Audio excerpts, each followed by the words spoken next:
এটা হলো বারমুডা দ্বীপ, আটলান্টিক মহাসাগরের মাঝখানে ভেসে থাকা এক ছোট্ট তবে ভয়ঙ্কর অঞ্চল। এখানে নেই কোনো নদী, নেই মিঠা জলের প্রাকৃতিক উৎস, এমনকি তেমন কোনো প্রাকৃতিক সম্পদ।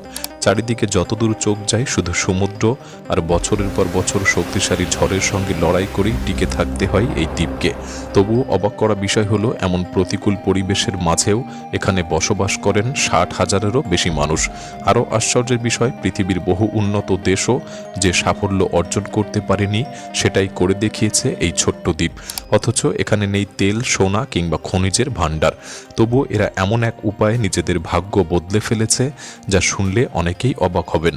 আজকের ভিডিওতে জানবো কি সেই উপায়, কিভাবে সমুদ্রের মাঝে বিচ্ছিন্ন প্রাকৃতিক সম্পদহীন এই ছোট্ট দ্বীপ আজ বিশ্বের অন্যতম গুরুত্বপূর্ণ স্থানে পরিণত হলো। তারা কিভাবে বাস করে আর কেনই বা হাজার হাজার মানুষ এই দ্বীপ ছেড়ে অন্য কোথাও যেতে চায় না। অবিশ্বাস্য হলেও এটাই সত্যি, পৃথিবীর মানচিত্রে বারমুডাকে খুঁজে পাওয়াই অনেক কঠিন হয়ে পড়ে। চারিদিকে হাজার হাজার কিলোমিটার জুড়ে শুধু আটলান্টিক মহাসাগর, আর তার মাঝখানে দাঁড়িয়ে আছে ছোট্ট এই দ্বীপপুঞ্জ। অনেকেই মনে করেন বারমুডা ক্যারিবিয়ান অঞ্চলের একটি দ্বীপ, কিন্তু বাস্তবে এটি উত্তর আটলান্টিক মহাসাগরের মাঝখানে অবস্থিত ব্রিটেনের একটি ওভারসিজ টেরিটরি। পুরো বারমুডা গঠিত হয়েছে মাত্র 7টি প্রধান দ্বীপ এবং 100-রও বেশি ছোট দ্বীপ ও পাথুরের দ্বীপখণ্ড নিয়ে। সব মিলিয়ে এর আয়তন মাত্র 53 বর্গ কিলোমিটারের মতো। সবচেয়ে কাছের মূল ভূখণ্ড হল যুক্তরাষ্ট্রের পূর্ব উপকূলে অবস্থিত কেপ হ্যাটেরাস, যার দূরত্ব প্রায় 1050 কিলোমিটার। কিন্তু এই দূরত্ব বারমুডার প্রকৃত বিচ্ছিন্নতাকে বোঝানোর জন্য যথেষ্ট নয়, কারণ এখান থেকে যদি সরাসরি পূর্ব দিকে যাত্রা করেন তাহলে উত্তর আফ্রিকার মরক্কো পৌঁছানোর আগে পার হতে হবে 4800 কিলোমিটারেরও বেশি খোলা সমুদ্র। এই দীর্ঘ পথ জুড়ে আপনার সঙ্গী হবে শুধুই জল, বাতাস আর দিগন্তজোড়া ঢেউ। চারপাশে নেই কোনো প্রতিবেশী দেশ, নেই কোনো বড় দ্বীপমালা, এমনকি স্থলপথে অন্য কোথাও যাওয়ারও কোনো সুযোগ নেই। তাই পৃথিবীর বুকে বারমুডা যেন সমুদ্রের মাঝখানে হারিয়ে যাওয়া এক ছোট্ট বিন্দু, যেখানে বাইরের পৃথিবীর সঙ্গে প্রতিটি যোগাযোগই নির্ভর করে এই বিশাল সমুদ্র পথের উপর। তবে প্রশ্ন হলো, এই দ্বীপের নাম বারমুডা হলো কিভাবে, আর এমন একটি বিচ্ছিন্ন জায়গায় মানুষ বসতি স্থাপনই বা করল কেন? এর উত্তর পাওয়া যায় 1601 সালের একটি ঘটনায়। সে বছর প্রবল ঝড়ের কবলে পড়ে ইংরেজ জাহাজ সি ভেঞ্চার বারমুডার প্রবাল প্রাচীরে আটকে গিয়েছিল। জাহাজের যাত্রীরা দ্বীপে উঠে দেখেন এখানে নেই কোনো নদী, নেই কোনো হ্রদ, এমনকি মিঠা জলেরও কোনো প্রাকৃতিক উৎস। চারিদিকে সমুদ্র থাকলেও এটি ছিল মূলত চুনা পাথরের গঠিত একটি নির্জন দ্বীপ। আর সেখান থেকে শুরু হয় বারমুডায় মানুষের বসবাসের ইতিহাস। বাইরে থেকে বারমুডাকে যতটা সাধারণ মনে হয়, এর জন্মের ইতিহাস ততটাই ভিন্ন। প্রায় 3 থেকে 3.5 কোটি বছর আগে সমুদ্রের তলদেশে একটি বিশাল আগ্নেয়গিরির সৃষ্টি হয়েছিল। পরে আগ্নেয়গিরিটি নিস্তেজ হয়ে গেলে লক্ষ লক্ষ বছর ধরে তার চারপাশে প্রবাল প্রাচীর, সামুদ্রিক খোলস ও বিভিন্ন স্তর জমে বর্তমানের বারমুডা দ্বীপ তৈরি করেছে।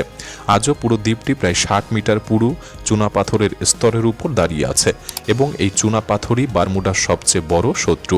কারণ চুনা পাথরগুলি খুবই ছিদ্রযুক্ত হওয়ায় বৃষ্টির জল দ্রুত মাটির নিচে চলে যায়, ফলে এখানে কোনো নদী বা প্রাকৃতিক মিঠা জলের উৎস গড়ে উঠতে পারে না। তবুও এখানকার মানুষ এই প্রতিকূল পরিবেশের সঙ্গেই নিজেদের মানিয়ে নিয়েছে এবং প্রাকৃতিক সম্পদহীন এই দ্বীপকে বিশ্বের অন্যতম উন্নত দ্বীপাঞ্চলে পরিণত করেছে। এই বারমুডা দ্বীপ অবস্থিত সারগাসো সাগরের মধ্যে, যা পৃথিবীর একমাত্র সমুদ্র যার চারপাশে কোনো স্থলভাগ নেই। 4টি শক্তিশালী সমুদ্র স্রোত এই সাগরকে ঘিরে রেখেছে। এর মধ্যে গালফ স্ট্রিম স্রোত সমুদ্রের উষ্ণ জল বয়ে নিয়ে আসে, যে কারণে অন্যান্য অঞ্চলের তুলনায় বারমুডার আবহাওয়া অনেক উষ্ণ হয়ে থাকে। এর ফলে এখানে গড়ে উঠেছে সমৃদ্ধ সামুদ্রিক পরিবেশ, স্বচ্ছ জল এবং পৃথিবীর সবচেয়ে উত্তরে টিকে থাকা প্রবাল প্রাচীরগুলির একটি। তবে খোলা আটলান্টিকের মধ্যে অবস্থান করার কারণে বারমুডাকে প্রায় শক্তিশালী হারিকেনের মুখোমুখি হতে হয়। প্রাকৃতিক সৌন্দর্যের দিক থেকেও বারমুডার আলাদা পরিচয় রয়েছে। এখানকার হর্সশু বে বিচের গোলাপি বালি পৃথিবীর অন্যতম আকর্ষণ। অনেকেই মনে করেন এই রং প্রবাল থেকে এসেছে, কিন্তু আসলে এর জন্য দায়ী হোমোট্রেমা রুব্রাম নামে ক্ষুদ্র সামুদ্রিক প্রাণী। এদের লাল খোলস ভেঙে সাদা বালির সঙ্গে মিশে ধীরে ধীরে গোলাপি বালির সৃষ্টি হয়েছে। এছাড়াও বারমুডার চারপাশের সমুদ্রের তলদেশে রয়েছে 300টিরও বেশি জাহাজডুবির ধ্বংসাবশেষ। অতীতে লুকিয়ে থাকা প্রবাল প্রাচীর এবং গুরুত্বপূর্ণ সমুদ্রপথে অবস্থানের কারণে অনেক জাহাজ এখানে দুর্ঘটনার শিকার হয়েছিল। আর আজ সেই জাহাজগুলিই বারমুডাকে বিশ্বের অন্যতম জনপ্রিয় রেক ডাইভিং গন্তব্যে পরিণত করেছে। একসময় যে জাহাজগুলি দুর্ঘটনার প্রতীক ছিল, আজ সেগুলি বারমুডার সামুদ্রিক জীববৈচিত্র্যের অংশ হয়ে গেছে। প্রবাল প্রাচীর ও নানা সামুদ্রিক প্রাণী এখন সেই জাহাজগুলিকেই আশ্রয় হিসেবে ব্যবহার করে। তবে বারমুডার বিস্ময় শুধু সমুদ্রের উপরেই সীমাবদ্ধ নয়, মাটির গভীরেও লুকিয়ে আছে আরেকটি অসাধারণ জগৎ। বারমুডার বিখ্যাত ক্রিস্টাল কেভ তার অন্যতম উদাহরণ। প্রায় 30,000 বছর আগে শেষ বরফ যুগে বৃষ্টির জল ধীরে ধীরে চুনাপাথরের ভেতর দিয়ে প্রবেশ করে খনিজ পদার্থ জমিয়ে দিয়েছিল। দীর্ঘ সময় সেই প্রক্রিয়ায় তৈরি হয়েছে সাদা স্ট্যালাকটাইট, পাথরের স্তম্ভ এবং স্বচ্ছ ভূগর্ভস্থ হ্রদ। আজ এটি বারমুডার অন্যতম জনপ্রিয় প্রাকৃতিক আকর্ষণ। কিন্তু এত সৌন্দর্যের মাঝেও বারমুডার সবচেয়ে বড় সমস্যা হলো মিঠা জলের অভাব। চারিদিকে সমুদ্র থাকলেও সেই জল পান করা যায় না। এমনকি মাটির গভীরে খনন করলেও পাওয়া যায় লবণাক্ত জল, কারণ সমুদ্রের জল চুনাপাথরের স্তর ভেদ করে ভেতরে ঢুকে যায়। এখানে নেই কোনো নদী বা বড় প্রাকৃতিক হ্রদ, ফলে বৃষ্টির জলই মানুষের একমাত্র নির্ভরযোগ্য মিঠা জলের উৎস। এই কারণেই বারমুডায় প্রতিটি বৃষ্টির ফোঁটা অত্যন্ত মূল্যবান। বৃষ্টি শুরু হলেই ঘরের সাদা ধাপযুক্ত ছাদের উপর দিয়ে জল বিশেষ নালার মাধ্যমে সরাসরি বাড়ির নিচে থাকা সংরক্ষণ ট্যাঙ্কে জমা হয়। প্রতিটি নতুন বাড়িতে নির্দিষ্ট আকারের জলাধার রাখা এখানকার আইনত বাধ্যতামূলক, যাতে বছরের বিভিন্ন সময়ের জন্য পর্যাপ্ত জল সংরক্ষণ করা যায়। এমনকি ছাদের সাদা রঙও পরিকল্পিতভাবে ব্যবহার করা হয়। এটি সূর্যের তাপ প্রতিফলিত করে ঘরকে তুলনামূলক ঠান্ডা রাখে। একই সঙ্গে অপেক্ষাকৃত পরিষ্কার বৃষ্টির জল সংগ্রহেও কাজে লাগে। ভারী চুনাপাথরের ছাদ আবার শক্তিশালী হারিকেনের সময় বাড়িকে অতিরিক্ত সুরক্ষা দেয়। সময়ের সঙ্গে সঙ্গে এই ব্যবস্থায় বারমুডার মানুষের জীবনধারার অংশ হয়ে উঠেছে। পৃথিবীর অনেক জায়গায় ছাদ শুধুমাত্র একটি বাড়ির অংশ, কিন্তু বারমুডায় সেটি মানুষের প্রধান জলের উৎস। দৈনন্দিন জীবনও এখানে অন্যরকম। সকালটা শুরু হয় সমুদ্রের ঢেউয়ের শব্দ আর শান্ত পরিবেশের মধ্যে। ছোট্ট এই দ্বীপে এক জায়গা থেকে আরেক জায়গায় যেতে খুব বেশি সময় লাগে না। অনেকেই সাইকেল বা স্কুটারে কর্মস্থল, স্কুল কিংবা বাজারে যাতায়াত করে। 1951 সাল থেকে বারমুডায় প্রতিটি পরিবারকে মাত্র একটি ব্যক্তিগত গাড়ি রাখার অনুমতি দেওয়া হয়েছে। অন্যদিকে পর্যটকেরা ব্যক্তিগত গাড়ি ভাড়া নিতে পারেন না, ফলে এখানকার রাস্তায় গাড়ির ভিড় খুবই কম দেখা যায়। স্কুটার, সাইকেল এবং দ্বীপগুলির মধ্যে চলাচলকারী ফেরি মানুষের প্রধান যাতায়াতের মাধ্যম, যা বারমুডার শান্ত ও পরিচ্ছন্ন পরিবেশ বজায় রাখতে গুরুত্বপূর্ণ ভূমিকা পালন করে। বারমুডার মানুষ ছোটবেলা থেকেই একে অপরকে চেনেন, তাই রাস্তায় দেখা হলে শুভেচ্ছা বিনিময়, পরিচিত দোকানদারদের সঙ্গে দু একটা কথা বলা বা প্রয়োজনে কাউকে সাহায্য করা এখানকার স্বাভাবিক জীবনযাত্রার অংশ। দিনের কাজ শেষ হলে অনেকেই সমুদ্রের ধারে সময় কাটান, মাছ ধরেন, ছোট নৌকায় ঘুরে বেড়ান বা শান্তভাবে দিগন্তর দিকে তাকিয়ে থাকেন। তাদের কাছে সমুদ্র কোনো বাধা নয়, বরং জীবনেরই একটি অংশ। তবে এই দ্বীপে বসবাসের কিছু সীমাবদ্ধতাও রয়েছে। প্রয়োজনীয় প্রায় সব পণ্যই সমুদ্রপথে বাইরে থেকে আনতে হয়। প্রয়োজনে দ্বীপের আয়তন বাড়ানো সম্ভব নয়, তাই এখানকার মানুষ প্রতিটি সম্পদ খুব হিসাব করে ব্যবহার করে। একসময় বারমুডায় ছিল না উর্বর কৃষি জমি, খনিজ সম্পদ কিংবা দ্রুত ধনী হওয়ার মতো কোনো প্রাকৃতিক সুবিধা, তাই তারা ভিন্ন পথ বেছে নিয়েছিল। সমুদ্রকে বাধা না ভেবে সেটিকেই বিশ্বের সঙ্গে যোগাযোগের প্রধান মাধ্যম হিসেবে ব্যবহার করতে শুরু করেছিল। উত্তর আমেরিকা ও ইউরোপের মাঝামাঝি অবস্থানের কারণে বারমুডা ধীরে ধীরে গুরুত্বপূর্ণ সমুদ্রপথের একটি কেন্দ্র হয়ে ওঠে। এখানকার কারিগরেরা বারমুডা স্লুপ নামে দ্রুতগতির এক ধরনের জাহাজ তৈরি করেছিল, যা সেই সময়ে বাণিজ্যে গুরুত্বপূর্ণ ভূমিকা রেখেছিল। পরে সময়ের সঙ্গে সঙ্গে তারা আরও নতুন নতুন ব্যবসার দিকে এগিয়ে যায়। অর্থাৎ প্রাকৃতিক সম্পদের উপর নয়, নিজেদের দক্ষতার উপর ভরসা করেই তারা উন্নতির পথ তৈরি করেছিল। বর্তমানে বারমুডার রাজধানী হ্যামিল্টনের অনেক সাধারণ দেখতে ভবনের ভেতরই প্রতিদিন বিলিয়ন ডলারের আর্থিক চুক্তি সম্পন্ন হয়।